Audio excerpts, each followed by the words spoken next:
తెలంగాణ ఉపాధ్యాయ federation కి ఈ కార్యక్రమాన్ని నిర్వహించినందుకు తెలంగాణ ఉద్యమాభినందనలు తెలియజేస్తూ, ఎక్కువ సమయం లేదు కాబట్టి విద్యార్థి ఉద్యమం దాని తీవ్రత, రాజకీయ నాయకులపై ఒత్తిడి, కేంద్ర రాష్ట్ర ప్రభుత్వాలపై ఒత్తిడి, ఇదంతా కూడా అనివార్యంగా తెలంగాణ రాష్ట్ర సాధనకు దారి తీసిందనే విషయం అందరికీ తెలుసు.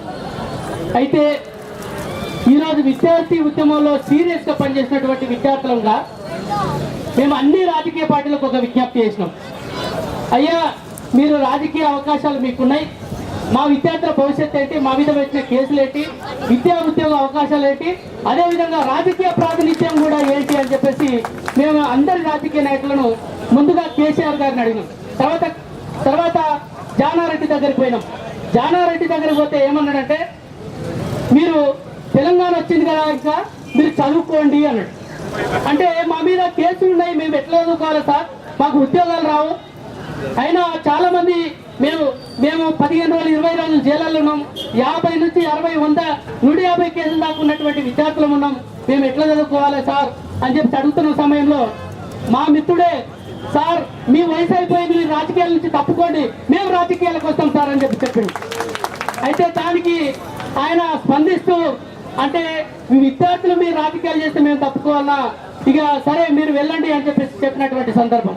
అంటే రాజకీయ నాయకులు ఏనాడు కూడా తెలంగాణ కోసం సీరియస్ గా పనిచేయనటువంటి రాజకీయ నాయకులు వాళ్ళ రాజకీయ అవసరాల కోసం, వాళ్ళ తెలంగాణ రాష్ట్రం వచ్చిన తర్వాత ఇప్పుడు ముఖ్యమంత్రి పదవి కోసమో మిగతా పదవుల కోసమో వాళ్ళు ఆరాటపడుతున్నారు. కానీ విద్యార్థులు రాజకీయ ప్రాతినిధ్యం కోరుకోవడం మాత్రం వాళ్ళకి నచ్చట్లేదు.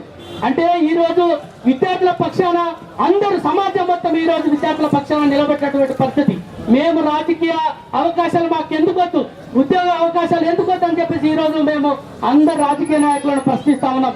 అదే జానారెడ్డి కొడుకు రేపు ఎమ్మెల్యే పదవి కావాలి, మినిస్టర్ కావాలి, అదే కేసీఆర్ కొడుకు మినిస్టర్ కావాలి, అదేవిధంగా వాళ్ళ బిడ్డ మినిస్టర్ కావాలి, ఇంకా మిగతా రాజకీయాల్లో ఉన్నటువంటి అందరూ కూడా వాళ్ళ కొడుకులు, వాళ్ళ పిల్లలు, వాళ్ళ బంధువులు, వాళ్ళ కులాలు మాత్రము రాజకీయ ప్రాతినిధ్యం కోరుకుంటున్నాం. కానీ ఉస్మానియా యూనివర్సిటీలో ఉన్నటువంటి తెలంగాణ కోసము సీరియస్ గా ఉద్యమాలు చేసి జైళ్ళలో ఉన్నటువంటి వాళ్ళు మాత్రం మేము రాజకీయ ప్రాతినిధ్యం కోరుకోవద్దని చెప్పేసి వాళ్ళు ఈరోజు మా పైన కక్ష కడుతున్నారు. మేము అవకాశాలు రాకున్నటువంటి ప్రయత్నాలు చేస్తున్నారు. కాబట్టి ఇట్లాంటి ప్రయత్నాలుగా విద్యార్థులుగా మేము రేపు తెలంగాణ పునర్నిర్మాణం అంటున్నారు, తెలంగాణ పునర్నిర్మాణంలో మేము భాగస్వామ్యం ఉండొద్దా?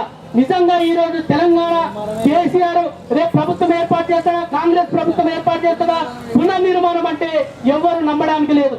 ఎవరైతే ఉద్యమాల్లో ఉన్నారో, ఎవరైతే సీరియస్ గా తెలంగాణ కోసం కొట్లాడినారో వాళ్ళే రేపు ప్రభుత్వంలో ఉంటే, వాళ్ళే రేపు అసెంబ్లీలో ఉంటే, పార్లమెంట్ లో ఉంటే తెలంగాణ పునర్నిర్మాణం జరుగుతుంది తప్ప ఇప్పుడు అవకాశాల కోసం అవకాశవాదులుగా ఉన్నటువంటి వాళ్ళు, ఈ పార్టీలు మారి ఆ పార్టీ నుంచి ఈ పార్టీకి మారుతున్నటువంటి వాళ్ళు రేపు తెలంగాణ పునర్నిర్మాణంలో ఉంటే పునర్నిర్మాణం జరగదని చెప్పేసి కోరుకుంటూ ఈ అవకాశం ఇచ్చినటువంటి ఈ తెలంగాణ టీచర్స్ ఫెడరేషన్ వారికి ప్రత్యేకమైనటువంటి అభినందనలు తెలియజేస్తూ ముగిస్తున్నారు.